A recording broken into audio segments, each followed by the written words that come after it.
आज के प्रोग्राम में जो हमने एक चीज डिस्कस करनी है कि अगर खुदा ना खास्ता पाकिस्तान डिफॉल्ट होता है तो फिर क्या सिनेरियो होगा। तो शहबाज, आई थिंक दो के एक टेम्पटेशन होती है, आपको पता है कि जितने ब्रेकिंग न्यूज और टिकर्स चल रहे हैं, जाहिर है कि लोग जो पॉलिटिकल जो हैपनिंग्स हो रही हैं उसी चीज को देखना चाहते हैं, बट हमारी कोशिश फिर भी यही होती है कि असल इशू ये नहीं है।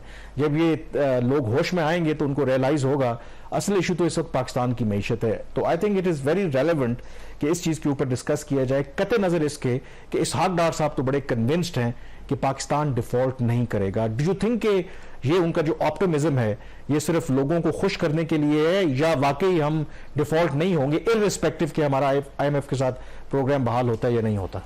देखिए कामरान, इस वक्त दो कैंप्स हैं। एक जो कैंप है वो ये कह रहा है कि पाकिस्तान दिवालिया होगा, और मेजॉरिटी ऑफ द इंडिपेंडेंट जो आपके एक्सपर्ट्स हैं वो इस कैंप में है।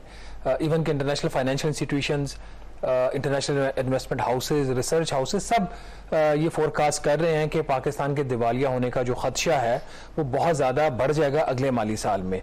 इसमें एक ऐड कर दें कि अगर हम IMF में नहीं जाते, अगर हम IMF में नहीं जाते, अगर चले जाते, इसमें दो इसमें हैं आपकी, सिर्फ IMF ही नहीं, या पाकिस्तान IMF में चला जाए या फिर चाइना, सऊदी अरब या रीजनल ममालिक आपकी मदद कर दें। अगर ये दोनों चीजें नहीं आती, दोनों में से एक चीज भी नहीं आती, तो फिर तो आप निकल जाएंगे ना। चाइना आ जाएगा तो फिर भी आप थोड़ा सा डिले हो जाएगा, लेकिन खतरा रहेगा। अच्छा, आतिफ मियां जो नॉन एक इकोनॉमिस्ट है, उन्होंने इसके ऊपर अपनी एक सीरीज ऑफ ट्वीट्स भी किए, तो उसका एक जवाब आज एक बड़ा लंबा चौड़ा दिया आज वजारत खजाना ने, जिसका मतलब ये था कि हम दिवालिया नहीं होंगे। उसके मैं ऑपरेटिव पैरा बाद में हम पढ़ेंगे जब इसको हम वाइंड अप करेंगे इस डिबेट को। दूसरा कैंप हुकूमत का है। हुकूमत कह रही है कि पाकिस्तान दिवालिया नहीं होगा। हुकूमत ये बारहा ये बात कह रही है, आज भी हुकूमत ने ये बात कही कि पाकिस्तान दिवालिया नहीं होगा, लेकिन पाकिस्तान दिवालिया होने से कैसे बचेगा ये हमें हुकूमत नहीं बता। लेकिन इसमें एक और चीज है ना, ठीक है हम दिवालिया नहीं हो रहे, और अभी तक शायद जो जितने फोरकास्ट थे खींच तान के हमने ये माली साल तो ऑलमोस्ट हम गुजार लेंगे, लेकिन एट व्हाट कॉस्ट? यह भी तो एक इंपॉर्टेंट सवाल है ना। मोस्ट इंपॉर्टेंट क्वेश्चन है कि दिवालिया होंगे तो कीमत क्या होगी, नहीं होंगे तो उसकी क्या कीमत, नहीं जो अभी हो रहे, क्योंकि आपके चांसेस तो है ना, अभी भी रिजर्व्स आपके पास है नहीं, बाहर से आपको इमदाद कर्जे नहीं आ रहे, तो आप जो डिले कर रहे हैं उसकी कॉस्ट हमने देख ली कि पाकिस्तान की इकोनॉमी ऑफिशियली अगर आप क्या भी लगे फिगर फज भी करके तो 0.3% ग्रोथ आ रही, क्योंकि आपने इंपोर्ट्स को रोक दिया। तो अगर ये सिलसिला पैसे चलाएंगे तो आगे क्या हालात होंगे, कितनी पाकिस्तान में बेरोजगारी होगी, वो सारी चीजें। अब जो सारी रिस्पॉन्सिबिलिटी है वो प्राइम मिनिस्टर ऑफ पाकिस्तान के पास है। फैसला वजीर आजम साहब ने करना है कि वो एक पॉपुलर किस्म का बजट दे के, एक लंबा चौड़ा खर्चे का बिल दे के वो निकल जाते हैं अगला बजट दे के, या फिर वो एक फिस्कली रिस्पॉन्सिबल बजट देंगे और उसके बाद को पाकिस्तान को उस तरफ अपना सफर शुरू कर देगा जहां पे वो इकदामात करेगा आप दिवालियों से बचो। अच्छा, ये तो हम आगे चल के बात भी करेंगे। आई थिंक पहले इस पे बात जरूर करनी चाहिए कि इस वक्त जो हमारे मुआशी हालात हैं, आई थिंक खुद जो हमारी जो मईशत है कॉन्ट्रैक्ट कर रही है और जो महंगाई है वो रिकॉर्ड सतह पर है, रुपए की कदर में बड़ी तेजी से बेकदरी हो रही है और अभी तक हम डिफॉल्ट नहीं हुए। अब जरा इस सिनेरियो को सामने रखें कि अगर हम डिफॉल्ट कर जाते हैं, ऑलरेडी इतनी हाइपर इन्फ्लेशन की बात हो रही है, फिर क्या सिनेरियो बनेगा? देखिए 1961 से लेकर अब तक 147 हुकूमतों ने डिफॉल्ट किया है। अब एक मुल्क की एक से ज्यादा हुकूमत भी हो सकती है, बहुत सारी कंट्रीज ने एक से ज्यादा डिफॉल्ट किया है। श्रीलंका, जैसे अब पाकिस्तान में कहा जा रहा है कि पाकिस्तान ने कभी दिवालियापन पाकिस्तान ने डिक्लेयर नहीं किया सिवाय एक ओकेजन के। श्रीलंका ने भी अपनी हिस्ट्री में कभी डिफॉल्ट नहीं किया था, लेकिन श्रीलंका ने पिछले साल डिफॉल्ट किया और दो बड़े फैक्टर्स थे जो एग्जिस्ट कर रहे थे, पॉलिटिकल क्राइसिस और इकोनॉमिक क्राइसिस। दोनों फैक्टर्स है पाकिस्तान के अंदर, और जो क्रिटिकल जो डिसीजन मेकिंग थी वहां पे वो डिले किया ना सिर्फ, और अब उनको भी IMF का प्रोग्राम नहीं मिला, वो सारी डेट रिस्ट्रक्चरिंग नहीं हुई, तो श्रीलंका दिवालिया हो गया। अब अगर दिवालिया होता है तो क्या होगा? This is the most important सवाल। एक सोशल इकोनॉमिक तबाहकुन सूरत हाल होगी पाकिस्तानियों के लिए। क्यों? पाकिस्तान की इकोनॉमी का स्ट्रक्चर ही ऐसा, वो इंपोर्ट्स के ऊपर डिपेंडेंट है। ठीक है, अब अगर दिवालिया होगी तो वन बाय वन डिस्कस करते हैं सिनेरियोस। पहला जो आपका सिनेरियो ले लेते हैं कि रुपए की कदर के साथ क्या होगा। This is the most important factor, बड़ा पॉलिटिकली भी एक बड़ा सेंसिटिव पॉइंट है और डायरेक्टली हमारी जिंदगियों को रुपए की कदर इफेक्ट कर रही है। तेल की कीमतों की सूरत में, बिजली की कीमतों की सूरत में, दालों की सूरत में, आपकी बाकी जो खुराक की अशिया उनकी सूरत में, कुकिंग ऑयल ले लें, पेट्रोल ले लें, हर चीज हम इंपोर्ट। सबसे पहला इंपैक्ट तो आना ही यही है, जब आप डिफॉल्ट करेंगे इसका मतलब है कि आपके पास एनफ फॉरेन रिजर्व्स नहीं है। तो डॉलर की जब डिमांड बढ़ेगी तो फिर जाहिर है कि जो रुपए की कदर है वो बड़ी शार्पली गिरेगी, मतलब ठीक है। श्रीलंका ने जब डिफॉल्ट डिक्लेयर किया उससे पहले श्रीलंका की जो करेंसी की वैल्यू थी, उसके जो हालात खराब होने शुरू तो 202 श्रीलंका रुपए का $1 था। दिवाली आने से कुछ ऐसा पहले इसकी फिर वो जब ऑफिशियल जिसे डिक्लेयर 314 पे चली गई, फिर ये 370 की पीक के ऊपर गई। कहां से 200 से ये 370 की पीक के ऊपर गई। अभी श्रीलंका ने चूंकि IMF का प्रोग्राम उनका वो अप्रूव हो गया $3 अरब का, तो उनकी जो करेंसी है वो अब आ गई है तकरीबन 298 रुपए के आसपास, ठीक है, श्रीलंका रुपए के आसपास। पाकिस्तान जब डार साहब ने वजारत संभाली तो 184 रुपए का $1 था। जब PTI की हुकूमत आई तो 124 रुपए का था। इन्होंने कहा था कि 184, फिर वो सॉरी नहीं, हाँ 184 था जब PDM की हुकूमत आई। जब डार साहब आए तो ये 240 के आसपास चला गया था। ये वापस आकर रिकवर होता है 218 रुपए के ऊपर। आज इंटरबैंक में 285 रुपए का डॉलर है, ओपन मार्केट में 313 का है, ठीक है। तो क्या रुपए की वैल्यू होगी अगर पाकिस्तान दिवालिया होता है, किसी को कुछ नहीं पता। ये 400 भी हो सकती है, 450 भी हो सकती है, 350 भी हो सकती है, हम इसकी कोई प्राइस नहीं दे रहे। पहला इंपैक्ट आपका यहां पे आएगा। जब इसके ऊपर इंपैक्ट आपका आएगा तो उसके साथ ही फिर क्या होता है कि फिर आपकी हाइपर इन्फ्लेशन होती है। फिर आपकी प्राइसेस जिस तरीके से आपकी ट्रिगर करेंगी, आप हुकूमत जो है इसका अंदाजा भी नहीं लगा सकती। इन्फ्लेशन पाकिस्तान में इस वक्त अपनी 59 साल तारीख की हाईएस्ट है। मतलब मैं इसमें एक चीज ऐड कर दूं, ये चीज कह रहे हैं जो सबसे बड़ा इंपैक्ट लोगों को, जो श्रीलंका की एग्जांपल दे लें। श्रीलंका में जब ये मामला हुआ, श्रीलंका भी हमारे जैसा ज़ाहिर है कि इंपोर्ट करते हैं, जो दो चीजें वहां पे इंपैक्ट पड़ा। एक, वहां पे फ्यूल की शॉर्टेज हुई। दूसरा, फ्यूल की शॉर्टेज होने की वजह से जो बिजली घर ज़ाहिर फ्यूल के ऊपर चलते हैं, तवील दौरानी की लोड शेडिंग हुई और कई कई घंटों लंबी कतारें, कई कई मील लंबी कतारें जो है लोगों को लगना पड़ती थी और वहां पर आपको फ्यूल अवेलेबल नहीं था। तो डू यू थिंक कि पाकिस्तान के अंदर भी अगर खुदा न खास्ता हम डिफॉल्ट करते हैं तो यही सिनेरियो हमें नजर आएगा कि बिजली की लोड शेडिंग, हमारे पास फ्यूल नहीं होगा बिजली बनाने के लिए, हमारे पास इतना पैसे नहीं होंगे कि हम फ्यूल इंपोर्ट करें। बिल्कुल यही सूरत हाल होगी। पाकिस्तान दुनिया से मुख्तलिफ तो नहीं है ना, हमारी इकॉनमी तो ज्यादा इंपोर्ट्स के ऊपर डिपेंडेंट है। 80% जितनी भी इंपोर्ट्स होती हैं वो आपकी एसेंशियल कैटेगरी में आती है, या रॉ मटेरियल्स हैं या इंटरमीडिएट गुड्स हैं या इस किस्म की आपकी फ्यूल और कुकिंग ऑयल टाइप की चीजें हैं। तो जब ये चीजें नहीं आएंगी, और क्यों नहीं आएंगी, क्योंकि जब आप दिवालिया कर जाओगे तो आपकी तजारत मुतासर होगी। तजारत कैसे मुतासर होगी? अभी आप उधार के ऊपर कोई चीज मंगवा लेते हो, बाहर से आपने कोई चीज लेनी है, बैंक के पास जाते हो, बैंक लेटर ऑफ क्रेडिट खोलता है, उसका आपका एक अकाउंट खुलता है, वहां से आपकी चीज बाहर आती है, उसकी पेमेंट की सेटलमेंट हो जाती है। ये है नॉर्मल बिजनेस। आज भी दो तरह की इंपोर्ट्स हो रही हैं। बहुत सारी ऐसी इंपोर्ट्स है जहां पे कैश एडवांस में दिया जा रहा है बैंकों को, ठीक है, और ये स्टेट बैंक ने आइडेंटिफाई किया हुआ है वो एरियाज। बहुत सारे केसेस में एलसीज खुल रही है उधार के ऊपर, लेकिन जो गैर मुल्की कोई बैंक है उसको कंफर्म करती है, उसकी वो 8% तक उसकी कॉस्ट लेती है।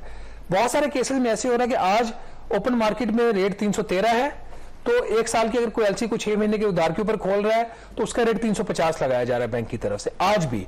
तो इसका मतलब है कि बैंकों का फोरकास्ट यही है कि चीजें खराब होंगी। हाँ। अच्छा, अगर कल दिवाली हो जाता है तो जो भी कुछ बाहर से आएगा वो कैश के ऊपर आएगा, और कैश मार्केट में डॉलर तो होगा नहीं, होगा बहुत ही कम होगा।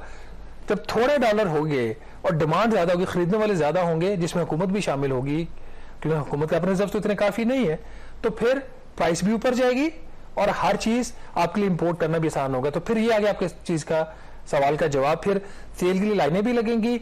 बिजली अगर आपको 24 घंटे अभी मिल रही है, या कहीं पे 20 घंटे मिल रही है, कहीं पे 18 मिल रही है, तो फिर शायद आपको 8-10 घंटे बिजली मिले। तो ये चीज ध्यान में रखें कि हर चीज फिर कैश के ऊपर आएगी, और कैश आपके पास होगा नहीं। अगर कैश होता तो आप डिफॉल्ट क्यों करते? अच्छा, इसमें देखें, सबसे पहले तो आई थिंक अल्लाह करे कि हम डिफॉल्ट ना हो और IMF के साथ प्रोग्राम बहाल हो जाए। मेरे ख्याल में इसहाक डार साहब ने इस हवाले से भी एक स्टेटमेंट दिया regarding the revival of the IMF programme. तो पहले वो सुन लेते हैं कि इसहाक डार साहब इस हवाले से क्या कह रहे हैं। मैं अभी भी समझता हूँ कि हमारी कोशिश थी और है कि हम दूसरी प्रोग्राम जो है मुकम्मल हो जाए, और जो टाइम अब बहुत रेस्ट्रिक्ट हो गया है, 30 जून तक इस प्रोग्राम में खत्म होना है। जी, फाइनेंस मिनिस्टर इसहाक डार साहब की आपने बात सुनी, तो क्या इंटरप्रेट करेंगे आप? डार साहब ने कहा हमारी कोशिश IMF का प्रोग्राम रिवाइव हो जाए, लेकिन उनके लफ्ज इस्तेमाल किया ऑल्दो कि टाइम जो है वो बहुत रिस्ट्रिक्टेड है, 30 जून को प्रोग्राम खत्म हो रहा है। तो इन्होंने इंडिकेशन दे दी कि जी IMF का प्रोग्राम तो है, रिवाइव होना जरा मुश्किल हो गया, टाइम शॉर्ट इतना हो गया। कल वैसे इनकी एक मुलाकात भी US एम्बेसडर से हुई है, और उसमें जो इसके बाद एक official statement ministry of finance ने जारी की, तो उसमें उन्होंने यही कहा कि जी यूएस एम्बेसडर से बातचीत की गई है, लेकिन अब क्या रिवाइव होता है या नहीं होता एज ऑफ नाउ। मैं एक क्वेश्चन पूछ रहा हूं कि आज 27 मई है और ये प्रोग्राम हमारा खत्म हो रहा है 30 जून को। डू यू थिंक ये जो बीच में विंडो है ऑलमोस्ट एक महीना ही है कि इसके अंदर स्टाफ लेवल एग्रीमेंट भी हो जाए, बोर्ड की मीटिंग भी हो जाए और हमें अगली किस्त भी मिल जाए? डू यू थिंक हो सकता है? बहुत मुश्किल लग रहा है। देखिए हमें जो आईएमएफ की रेजिडेंट रेप हैं उन्होंने कुछ अर्सा पहले बताया था कि जब स्टाफ लेवल एग्रीमेंट हो जाता है तो उसके बाद मिनिमम 4 हफ्ते और मैक्सिमम 6 हफ्ते चाहिए होते हैं बोर्ड की मीटिंग कॉल करने की।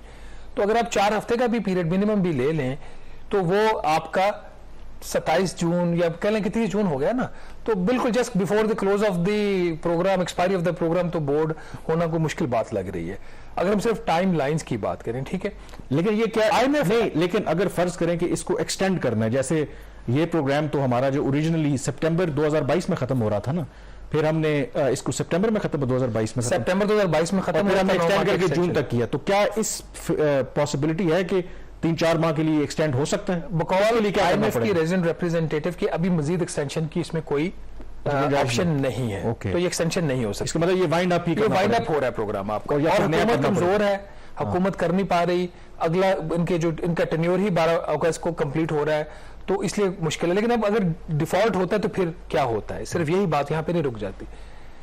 पाकिस्तान की इकॉनमी जो पहली दफा कुछ लोग कह रहे हैं कि -3 से -0.5% ग्रोथ है, मनफी हुकूमत कह रही 0.3% ग्रोथ है, तो अगर हम 0.3% को भी ले लें, अगर डिफॉल्ट हो जाता है तो मैसिव कॉन्ट्रैक्शन होगी, इकॉनमी और सुखड़ेगी और आपकी जो है वो ग्रोथ रेट गिर जाएगा। जब ग्रोथ रेट गिरेगा तो आपका फिर बेरोजगारी पाकिस्तान में बढ़ेगी, महंगाई बढ़ेगी, ये सारी चीजें अपनी जगह पे होंगी।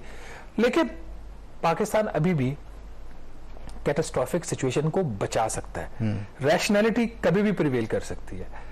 रैशनैलिटी प्रिवेल करने के लिए नाज़रीन जो मेरे ख्याल में हुकूमत को काम करना चाहिए कि हुकूमत नहीं करेगी, पाकिस्तान को अब वक्त आ गया फैसला कर ले कि उसको सॉफ्ट या हार्ड डेट रिस्ट्रक्चरिंग पाकिस्तान को करनी पड़ेगी।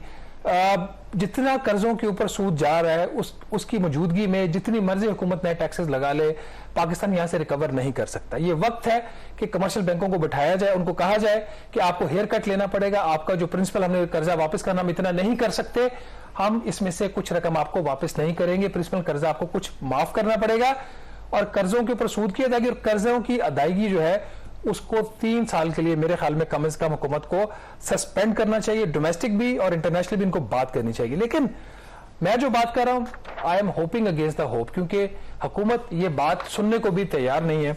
आतिफ मियां ने जो एक नॉन इकोनॉमिस्ट हैं, उन्होंने कुछ ट्वीट्स किए थे और उसमें कुछ सजेशन इसी किस्म की हुकूमत को दी थी जो मैं बात कर रहा हूं, तो उसका जवाब दिया वजारत खजाना ने रिबटल की सूरत में, और उसका जो एक ऑपरेटिव पैरा है बड़ा लंबा चौड़ा रिबटल दिया, उन्होंने वजूहात बताई हैं कि हम कैसे डिफॉल्टिंग करेंगे कैसे नहीं करेंगे। लेकिन एक बात जो आखिर में हुकूमत ने कही है, ये पढ़ के एहसास हो जाता है कि हुकूमत की थिंकिंग क्या है इस वक्त। वो जो उनका स्टेटमेंट आया मिनिस्ट्री ऑफ फाइनेंस का, कोट एंड कोट, वो ये कह रहे हैं कि while comparing the experience of गाना एंड श्रीलंका, अभी दोनों ममालिक जो है वो डिफॉल्ट कर चुके हैं। ही का मतलब यहां वो कह रहे हैं कि Atif Mian has concluded that Pakistan should take decisive actions, aggressively restructure and take courageous actions. वो जो एडवाइस दी है आतिफ मियां साहब ने, वो उसको उन्होंने यहां पे कोट किया और आगे से हुकूमत इसको कैसे इंटरप्रेट कर रही है, this is a veiled suggestion to declare default. वो तो कह रहे आप, आतिफ मियां पाकिस्तान को कह रहा है कि आप डिफॉल्ट डिक्लेयर कर दें, ये वजारत खजाना की इंटरप्रिटेशन है उनकी स्टेटमेंट की। अब जवाब आगे क्या दिया जा रहा है, this is a misplaced criticism made from a purely theoretical point of view, the gentleman has no idea how the practical economics operates in practice. His comparison with Ghana and Sri Lanka is also a misplaced given the incomparably small size of their economies and populations relative to Pakistan. तो जितनी भी बात कर लें, लगता है ऐसे ही कामरान की हुकूमत अभी भी स्टेट ऑफ डिनाइल में और यहां से निकलने से, और ये जो स्टेटमेंट है वजारत खजाना ने इशू की है, लगता ये है कि ये जो अल्फाज का चुनाव है, मुझे लगता है कि वज़ीर खजाना इसहाक डार का ही हो सकता है। यहाँ पे ब्रेक लेंगे और ब्रेक के बाद तस्करा करेंगे कि जो आने वाला बजट है उसके साइज में अनबिलीवेबली गैर मामूली इजाफा हुआ है। तो क्या ये ठीक बात है या पाकिस्तान की मईशत के लिए अच्छी बात नहीं है? ब्रेक के बाद इस पर बात करेंगे।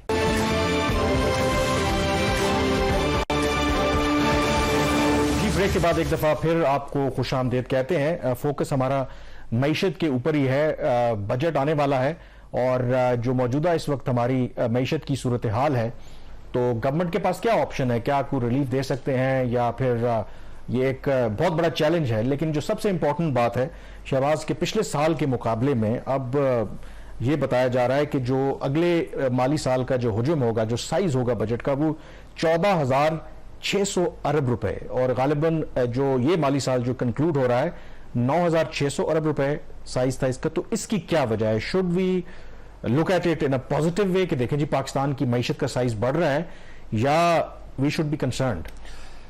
मेरा ख्याल हमें परेशान होना चाहिए, और परेशान खास तौर पर होना इसलिए भी सबके लिए अब जरूरी है कि जिस किस्म की स्टेटमेंट मिनिस्ट्री ऑफ फाइनेंस से दी जा रही है, जो एक ऑप्टिमिज्म दिखाई जा रही है और उसके पीछे हमें कोई प्लान नहीं बताया जा रहा। कोई प्रेस कॉन्फ्रेंस करके मैं ये नहीं बता रहा कि पाकिस्तान दिवालिया कैसे नहीं होगा। तो उस प्लान की एब्सेंस में, एटलीस्ट पब्लिक की नॉलेज में, तो ऐसा कोई प्लान नहीं है। इस किस्म के जो बजट्स होते हैं वो कैटास्ट्रोफिक होते हैं। इस साल का बजट 9,600 अरब रुपए का था, जिसके अंदर जो कर्जों के ऊपर सूद की अदायगी है उसके लिए कोई 3,950 अरब रुपया रखा गया था। बाकी कोई 1,564 अरब रुपया इन्होंने स्टेटेड डिफेंस बजट था। इसके अलावा भी कोई 700-800 अरब रुपया दिफा को जाता है पेंशन में और बाकी प्रोग्राम्स के लिए। तो ये तो इस साल की बजट थी। जब IMF का रिव्यू हुआ तो इनका यह ख्याल था कि ये जो 9,600 अरब रुपया ये इररेलेवेंट बजट हो गया है, तो अब हमें इसका जो साइज है वो 11,200 अरब तक पहुंच जाएगा इस माली साल के बजट में। क्यों हो रहा था? क्योंकि कर्जों के ऊपर जो सूद की अदायगी इनकी थी, इनके ख्याल में रफली 4,000 अरब, वो बढ़कर हो जाती है 5,200 से 5,300 अरब रुपए तक। रफली हाफ ऑफ द बजट अब कर्जों के ऊपर सिर्फ सूद जा रहा है। अब ये बैकग्राउंड मैंने इसलिए बताया कि 14,600 का कॉन्टेक्स्ट क्या है। 14,600 अरब का ये स्टार्ट है, या आज हुकूमत कह रही है कि इतना हम बजट देना चाहते हैं। और इसके जो मेजर 2-3 कॉन्ट्रोवर्स है वो यही है कि 7,500 अरब रुपया सिर्फ कर्जों के ऊपर सूद की अदायगी का तखमीना, जो मेरे ख्याल में अभी भी, और जो ये इस माली साल का हमारा जो रेवेन्यू कलेक्शन का टारगेट था, ये उससे भी ज्यादा है। उससे जो अब रिवाइज इनका ख्याल है कि 7200 अरब रुपया होगा, उससे भी 300 अरब ज्यादा इस साल। मतलब सिर्फ कर्जों के पर जो सूद की अदायगी हमने करनी है, सूद की अदायगी अगले माली साल में करनी है, जिसका 7,500 अरब का एक इनका कंजर्वेटिव एस्टिमेट है। हाँ, ठीक है। और बाकी जो एस्टिमेट्स इंडिपेंडेंट कुछ आ रहे हैं वो तो शायद 8,000 अरब रुपए से ऊपर भी आ रहे हैं। अब उस पर डिपेंड करता है आप इंटरेस्ट रेट क्या लेते हो, एक्सचेंज रेट क्या लेते हो। आधा बजट आपका अगले साल में सिर्फ कर्जों के ऊपर सूद की अदायगी के लिए जाएगा। बाकी 1922 अरब रुपया वजारत दिफा ने मांगा है डिफेंस स्पेंडिंग के लिए। ये स्टेटेड है, इसमें पेंशन में शामिल नहीं कर रहा, आर्म फोर्सेज डेवलपमेंट प्रोग्राम शामिल नहीं कर रहा, और बाकी कुछ खर्चे उनके में शामिल नहीं कर रहा। ये दोनों हेड्स को आप जमा कर लें तो तकरीबन 2/3 जो बजट का है वो किसके ऊपर जा रहा है? सिर्फ 2 हेड्स के ऊपर। अच्छा, अब ये तो होगी आपकी खर्चे की सूरत हाल। 2 और हेड्स बता देते हैं। सब्सिडीज के लिए अगले साल में कोई 1,250 अरब रुपए से ज्यादा का तखमीना है। ग्रांट्स मुख्तलिफ जो होते हैं, जिसमें कुछ मिलिट्री की भी ग्रांट्स होती हैं, सूबों की भी होती हैं, बाकी भी कुछ होती हैं, उसका 1200+ अरब रुपए का इनका तखमीना है। ये खर्चे। अब आ जाए महसूलात। आप ये कह रहे हैं ना कि ये ठीक है, गलत है, किधर जाएगा बजट? 9,200 अरब रुपए का इनका ख्याल है कि FDR इकट्ठा करे। इनका ख्याल है, कोई बात नहीं, सोच लें। उसके मुकाबले में FDR कह रहा है कि हम 8,600 अरब रुपए से ज्यादा इकट्ठा नहीं कर सकते। ठीक है। इनके ख्याल में 2,600 अरब रुपए के नॉन टैक्स रेवेन्यू, जिसमें कोई 900-9.25 अरब रुपया स्टेट बैंक ऑफ पाकिस्तान का मुनाफा, और कोई 780-800 अरब रुपया पेट्रोलियम लेवी की मदद, और बाकी कुछ छोटे मोटे इनकी जो इनकम्स होती हैं। 11,700 अरब का टोटल इनका महसूलात का इनका तखमीन है, जिसमें से कोई 5,200 अरब रुपया सूबों को चला जाएगा। ठीक है। पीछे ना तो कुल की बचा 6,500 अरब रफली। ठीक है। 6,500 वफाकी हुकूमत की खालिस्तान आमदन होगी अगले साल, और अगले साल का कर्जों के ऊपर सूद की अदायगी कितनी है? 7,500 अरब रुपए। अब -1,000 अरब सिर्फ डेट सर्विसिंग से स्टार्ट कर रही हो। इसके बाद तरक्याती बजट के लिए हुकूमत 700 अरब देना चाह रही है, प्लानिंग मिनिस्ट्री 1,200 अरब मांग रही है। तनख्वाहों के लिए कर्जा लिया जाएगा, पेंशन देने के लिए कर्जा लिया जाएगा, सब्सिडीज देने के लिए कर्जा लिया जाएगा, तरक्याती बजट के लिए कर्जा लिया जाएगा, दिफा के लिए कर्जा लिया जाएगा। As a result of that जो नाज़रीन हुकूमत का ख्याल है कि अगले साल में वफाकी जो हुकूमत है उसका जो बजट का खसारा होगा तकरीबन 7,800 अरब रुपया वफाकी हुकूमत का बजट का खसारा एस्टिमेटेड है। ये आज का नंबर है, ये 9 जून को जब बजट पेश होगा हो सकता है इससे और बढ़ जाए और कम हो जाए, हमें कुछ अभी पता नहीं है, लेकिन इंडिकेशन ऐसे ही आ रही है हुकूमत बहुत ज्यादा इसको फर्दर एक्सपेंड करना चाह रही है। 7,800 अरब रुपया कहां से आएगा? ये फिर कर्जों से आएगा। अभी हम क्या बात कर रहे थे, 7500 अरब रुपया कर्जों के ऊपर सूद किया जाएगी, तो जब अगले साल हम कम से कम ये 7,800 अरब और ऐड कर देंगे तो ये और बढ़ जाएगा। तो पाकिस्तान एक ऐसी जगह पे पहुंच चुका है जिसका हम बारहा कह रहे हैं कि अब डेट रिस्ट्रक्चरिंग के अलावा हमारे पास कोई ऑप्शन नहीं है। कोई जितनी मर्जी बातें कह ले, वजारत खजाना जिस तरह मर्जी कह ले, इसको थियोरेटिकल ये पॉइंट ऑफ व्यू है, हम इसको नहीं मानते। हालात का अमरान अब बेतहाशा और ये उस सिनेरियो की आप बात कर रहे हैं कि जब पाकिस्तान डिफॉल्ट नहीं हो रहा, खुदा ना खास्ता इस अरसे में पाकिस्तान अगले माली साल डिफॉल्ट हो जाता है, तो ये तो सारे जो फिगर्स हैं आदाद शुमार ये टोटली अपसाइड डाउन हो जाएंगे। ये तो बिल्कुल बड़ा एक, और इसमें जो सबसे इंपॉर्टेंट बात है, देखें जब आप मुश्किल सूरत हाल में होते हैं तो एक तरीका तो ये है ना कि आप अपने रेवेन्यू में इजाफा करें, दूसरा अपने अखराजात को आप कम करें। तो ये जो बजट का अगले माली साल का पूरा जो हुजम है, तखमीना है, इसमें तो कहीं नजर नहीं आता कि गवर्नमेंट जो है इज सीरियस अबाउट कि वो कोई किफायत शारी करे, कोई ऑस्टेरिटी करे, क्योंकि आप तो वो जो डेफिसिट है वो बढ़ाते ही जा रहे हैं। इसका मतलब है आप अपने जो अखराजात है उनके ऊपर कंट्रोल तो नहीं कर रहे, इस तरह के कोई मेजर्स नहीं है। देखिए मुझे तो एटलीस्ट कोई इस तरह की कोई ऑस्टेरिटी की कोई फिस्कल डिसिप्लिन वाली तो कोई बात नजर नहीं आ रही है। इसलिए जब हमने प्रोग्राम का आगाज किया तो मैंने कहा था कि वज़ीर-ए-आज़म साहब के पास वक्त कम है, उन्होंने फैसला करना है कि वो एक पॉपुलर बजट देके चले जाएंगे या ऐसा बजट देने की कोशिश करेंगे, ऐसा पहला कदम उठाएंगे जिससे लगेगा कि हुकूमत संजीदा दिवालिया होने से बचना चाहती है। मैं कुछ आर्टिकल्स पढ़ रहा था, उसमें फाइनेंशियल टाइम्स में मुझे एक ज़ैनब बदावी का आर्टिकल नजर आया श्रीलंका के हवाले से। कमेंट फरवरी 2023 का वो आर्टिकल है। उन्होंने लिखा कि अगर आप सेंट्रल श्रीलंका में और वो जो एरिया है जो उनका बड़ा टूरिस्ट रिजॉर्ट भी रहा है और होटल्स में जाए, रेस्टोरेंट्स में जाए, तो आपको लगता नहीं है ये मुल्क दिवालिया किया है इसने और इनके हालात खराब रहे हैं। अब इसी को आप अप्लाई कर लें पाकिस्तान के ऊपर। आप शॉपिंग मॉल्स में चले जाएं, आप रेस्टोरेंट्स में चले जाएं, आप सड़कों पे देख लें, तो आपको जो हसल मसल नजर आ रही है उसमें लग रहा है कि everything is normal. Prime minister house में एवरीथिंग इज नॉर्मल, वजारत खजाना में एवरीथिंग इज नॉर्मल। लेकिन जब मुल्क दिवालिया होने लगते हैं तो फिर ना स्टेटमेंट्स काम आती है, ना क्रिटिसिज्म काम आता है, ना ही फिर कोई प्लान वर्कआउट करता है, क्योंकि कोई प्लान होता ही नहीं। अगर होता तो वो मुल्क वो दिवालिया होने के करीब ना पहुंचे। चले वो प्लानिंग की आप बात कर रहे हैं कि प्राइम मिनिस्टर के पास एक मौका है, लेकिन जो इंडिकेशन मिल रही है कि शायद प्राइम मिनिस्टर भी कोई इतना सीरियस नहीं है। ब्रेक के बाद बात करेंगे कि क्यों उन्होंने कुछ कमेटीज बना दी हैं, क्योंकि जो बजट के प्रपोजल्स अभी तक आ रहे हैं उससे वो सेटिस्फाइड नहीं है। वो प्रपोजल कैसे प्रपोजल चाहते हैं, ब्रेक के बाद उस पर बात करेंगे।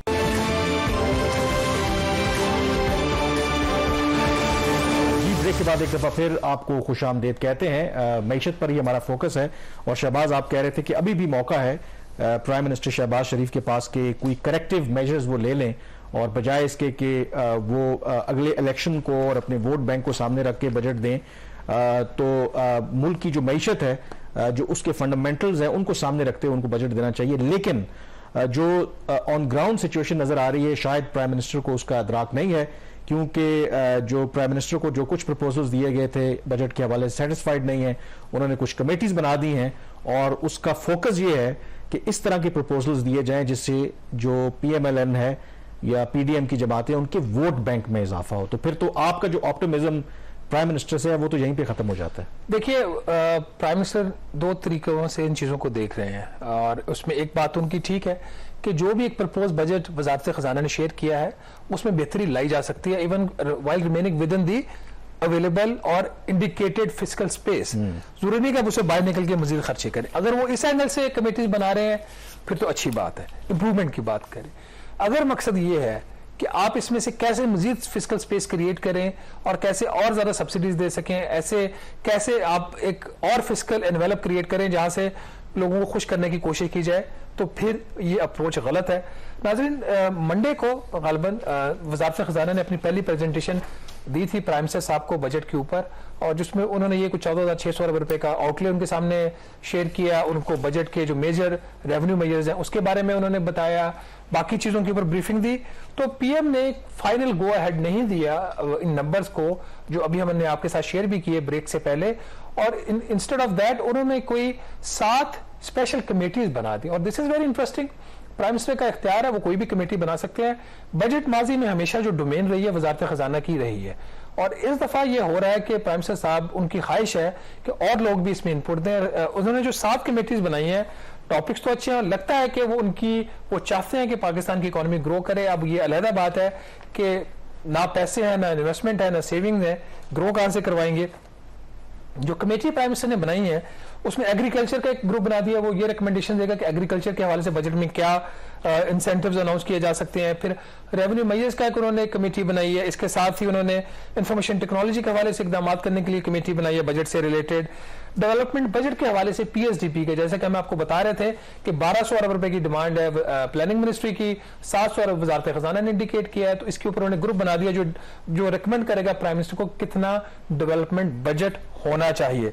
इसके साथ ही एनर्जी जो है, पावर और पेट्रोलियम सेक्टर में जो सब्सिडीज है उसके हवाले से कमेटी है।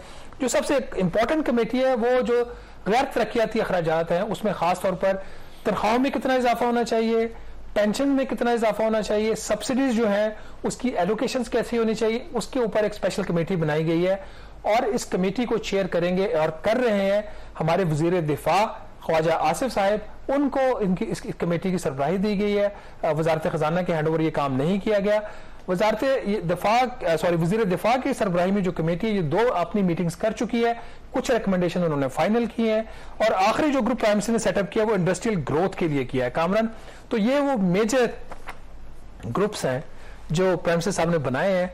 अब इस पे सवालात उठ सकते हैं कि क्या जो वजारत खजाना है उन्होंने काम ठीक नहीं किया, जो अभी बात कर रहे थे, तो फिर कमेटीज बनाने की क्या जरूरत थी। लेकिन इसके अंदर एक जो पहलू है, देखें, आफ्टर ऑल जो गवर्नमेंट्स होती हैं, पॉलिटिकल गवर्नमेंट्स, वो जाहिर है कि अवाम की फलाह के लिए भी उन पे एक प्रेशर तो होता है, क्योंकि जो ब्यूरोक्रेट्स हैं जाहिर है कि वो तो प्योरली जो इकोनॉमिक फंडामेंटल्स हैं उनको देख के, अगर तो उनकी ये इंटेंशन है कि जिस तरह आप कह रहे हैं कि with in the fiscal framework रहते हुए करते हैं, फिर तो अच्छी बात है। इसमें एक और जो चीज हमने नोट की कि जो चेयरमैन एफबीआर हैं उनसे खुश नहीं लग रहे prime minister. Do you think कि उनका ये जो गुस्सा कह लें वो जस्टिफाइड है?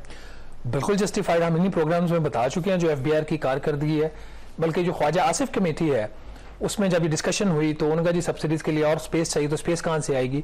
एफबीआर का जो प्रपोज टारगेट है 9,200 अरब का, उसको बढ़ा दिया जाए।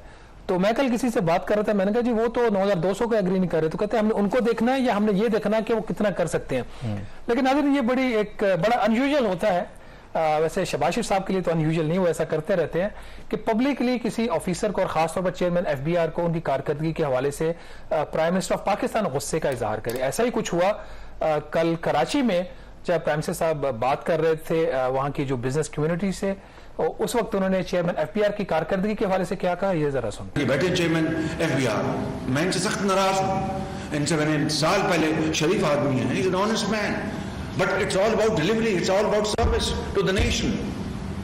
अगर कोई आदमी शरीफ आदमी है, बहुत अच्छी बात है, वो नमाज पढ़े, अल्लाह को याद करे, लेकिन कौम को जो गरीब आदमी, जो बेवा है, जिसके मुंह में नवाला नहीं है, जिसके जो बेरोजगार है, तो वो अगर अपना कहेगा जनाब कि शहबाज शरीफ 5 नमाजें पढ़ता है तो उसका मुझे क्या फायदा।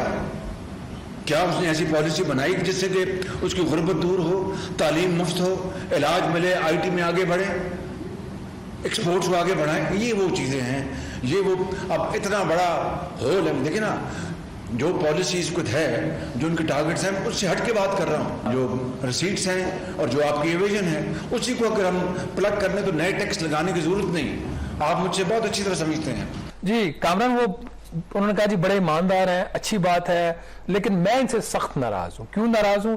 उनकी रेवेन्यू लीकेजेस हो रही हैं, और साथ जो उन्होंने बड़ी अच्छी बात कर, हम ये कहते रहते हैं कि किसी का कोई भी जो उनका पर्सनल फेल होता है अच्छाई का, नमाज पढ़ना, दर्द दिल रखना, शराफत, ये उनका जाती फेल होता है। रियासत को चाहिए उसका काम, और हम इस चीज को अप्रिशिएट करते हैं। प्राइम मिनिस्टर ने भी कल अप्रिशिएट किया, जो पर्सनल कॉन्डक्ट होता है, करैक्टर तो बड़ा मैटर करता है। चेयरमैन एफबीआर शरीफ शख्स हैं, अपना मेहनत से काम करने की कोशिश करते हैं, लेकिन अनफॉर्चुनेटली वो एफबीआर को बेहतर नहीं कर सके। बल्कि कुछ ऐसा हो रहा है कि चेयरमैन एफबीआर का जो रोल है वो काफी हद तक अंडरमाइन हो चलें, मेरे ख्याल बिल्कुल आप सही कह रहे हैं। वो शराफत की बिल्कुल, ये आपका एक पर्सनल कैरेक्टर होता है। उससे मुझे याद आया कि एक फॉरेन सेक्रेटरी भी वो रहे हैं, उनके बारे में भी कहा जाता था कि बड़े वो शरीफ हैं, लेकिन उस शराफत की वजह से बहुत से लोग ये समझते हैं कि शायद जो फॉरेन ऑफिस की कारकर्दगी है वो कॉम्प्रोमाइज हुई क्योंकि वो इतने असर्टिव नहीं थे। तो सम टाइम ये जो आपकी बहुत ज्यादा जो शराफत है ये भी आपकी कारकर्दगी में आड़े आ जाती है। ब्रेक लेंगे, ब्रेक के बाद एक और अहम मौजू पे बात करेंगे और वो ये है कि पाकिस्तान में जो सरमायाकारी है वो भी घट रही है। आखिर इसकी क्या वजह है, ब्रेक के बाद इस पर बात करते हैं।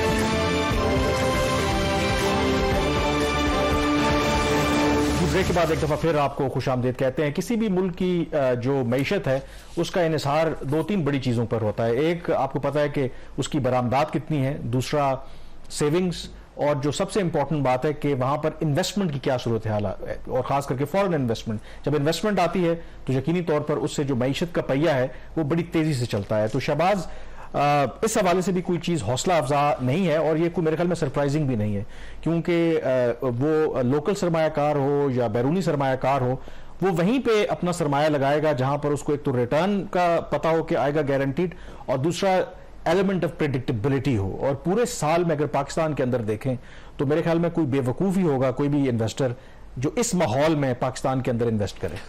देखिए, ये दो तीन फैक्टर्स बड़े होते हैं इंपॉर्टेंट, जिसमें जो सबसे बड़ा फैक्टर किसी भी फॉरेन इन्वेस्टर के लिए होता है, more than even the taxation rates, the predictability, कि जो भी इकोनॉमिक पॉलिसीज हैं उस कंट्री की जिसमें टैक्सेशन पॉलिसीज भी होती हैं वो कितनी प्रिडिक्टेबल हैं, और दूसरा ये कितनी फ्रिक्वेंटली वो चेंज होती हैं।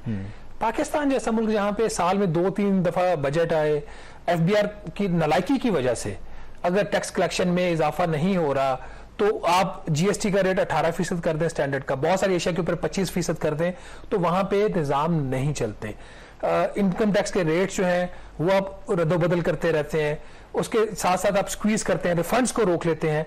तो इस किस्म की जो पॉलिसीज होती हैं वहां पे फिर इन्वेस्टमेंट नहीं आती। और फिर पाकिस्तान जैसा मुल्क, जब आप डिफॉल्ट होने के करीब जाते हैं आप इंपोर्ट्स को रोक देते हैं, इंपोर्ट्स रोकते हैं। अब मुझे वो एक हमारी वो बेवरेजेस की और एक बड़ी अच्छी कंपनी है फॉर मल्टीनेशनल, उनकी किसी से मेरी बात हो रही थी, उनका एक जो एक प्रोजेक्ट है उन्होंने सोलराइजेशन कर रहे हैं, अपने वो शिफ्ट कर रहे हैं अपनी फैक्ट्रीज को सोलर के ऊपर। कहते हमारा $6 लाख की सिर्फ हमारे कुछ कंपोनेंट आने हैं सोलर उस प्रोजेक्ट को, सिर्फ $6 लाख के। कहते जी हमें वो नहीं लाने दे रहे, उसकी वजह से हमारा कहते अच्छा खासा नुकसान हो रहा है। तो लाने नहीं दे रहे, लेकिन जो कई फॉरेन कंपनीज जो मुनाफा कमाती हैं बाहर नहीं लेके जाने, बाहर नहीं जाने दे, तो ये वो कैसे उस मुल्क में सरमायाकारी करेंगे। As a result of that नाज़रीन, जो इन्वेस्टमेंट टू जीडीपी रेशियो जो कि बहुत ही क्रिटिकल होती है long term sustainable economic growth के लिए, ऐसी ग्रोथ नहीं कि एक साल 6%, अगले साल या मनफी या फिर उसको मैनिपुलेट करके तो 0.3%।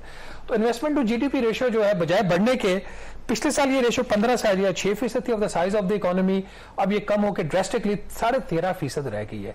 13.5% इन्वेस्टमेंट के ऊपर कौन सा मुल्क जिसकी आबादी जो है 25 करोड़ हो वो सस्टेनेबल जो है वो ग्रो कर सकता है कई सालों के लिए? नहीं कर सकता। ये कई लिहाज से जो आपकी रीजनल कंट्रियों से भी कम है। इसके अंदर जो फिक्स इन्वेस्टमेंट है वो 13% होती थी, वो 11.9% रह गई है। पब्लिक इन्वेस्टमेंट जो खुद हुकूमत सरमायाकारी करती है वो 3.3% ऑफ जीडीपी इनका ख्याल था कि टारगेट था, वो अब रह गई है इनकी 3.1%। प्राइवेट इन्वेस्टमेंट पिछले साल ये कुछ 10.5% थी, अब सिर्फ 8.8%। कामरान, पिछले दिनों senate standing committee on finance की मीटिंग थी, तो पाकिस्तान बिजनेस काउंसिल के सीईओ थे वहां पे एहसान मलिक साहब, तो उन्होंने कहा जो पाकिस्तान जिस तरीके से दिवालिया और जो पॉलिसीज का हाल है तो हुकूमत भूल जाए कि पाकिस्तान में कुछ सरमायाकारी करेगा। और कल जब वज़ीर आज़म साहब बात कर रहे थे कराची में बिजनेस कम्युनिटी से, उन्होंने कहा जी मुझे ये बड़ा वो दुख होता है कि बिजनेसमैन जो है वो अब रियल एस्टेट सेक्टर में चले गए हैं। वो मैन्युफैक्चरिंग में जो बड़े बड़े नाम पाकिस्तान में बेशक होते थे वो अब खत्म हो गए। वो इसलिए खत्म हो गए हैं प्राइम मिनिस्टर साहब कि आपने जो टैक्सेशन पॉलिसीज है उसमें आपने फेवर किया है रियल एस्टेट को, इजी पैसा बनाने को आपने फेवर किया है, आपने वेस्टेड इंटरेस्ट को प्रोटेक्ट। सिर्फ इस प्राइम मिनिस्टर को तो एक साल से जो पिछले भी प्राइम मिनिस्टर इमरान खान थे, उससे पहले खाकान अब्बासी ने भी, उससे पहले नवाज शरीफ साहब ने भी टैक्स एमनेस्टी स्कीम्स दी हैं। तो अगर ये सूरत चलेगी बिल्कुल, तो कौन सा रियल एस्टेट का सेक्टर है फिलहाल तो जो पाकिस्तान की मैशत का हाल है, इवन के रियल एस्टेट का जो सेक्टर है वो भी इस वक्त डेड पड़ा हुआ है। लेकिन इसमें कोई शक नहीं है कि पाकिस्तान की मैशत की एक तबाही की वजह यही है कि हमने इनकरेज किया ये हाउसिंग सोसाइटीज और इस तरह की चीजें, कि फिर जो बड़े बड़े इंडस्ट्रियलिस्ट हैं उन्होंने भी पैसा अपना निकाल के रियल एस्टेट पे लगा दिया, और वो जो पैसा है वो डेट हो गया। इन एनी केस आखिर में सिर्फ एक बात मैं जरूर कहूंगा, हो सकता है कि जिस तेजी से इमरान खान के लोग उनको छोड़ के जा रहे हैं, अगले हफ्ते जब प्रोग्राम कर रहे होंगे तो शायद तहरीक इंसाफ में इमरान खान खुद ही रह जाएं, लेकिन उससे जो पाकिस्तान की इकोनॉमिक रियलिटीज हैं वो नहीं बदलेंगी। पाकिस्तान की महंगाई भी कम नहीं होगी, पाकिस्तान में दूध और शहद की नहरें भी नहीं बहेंगी, पाकिस्तान के जो डिफॉल्ट होने के खतरात हैं वो भी नहीं टलेंगे। तो इसलिए जो भी लोग फैसला कर रहे हैं वो अपनी जगह पे, इमरान खान साहब को आपने कैसे टैकल करना है, the real issue is how to deal with the economy. Programme the review से इतना ही। मुझे कामरान यूसुफ और शहबाज राना को इजाजत दीजिए। अल्लाह हाफिज।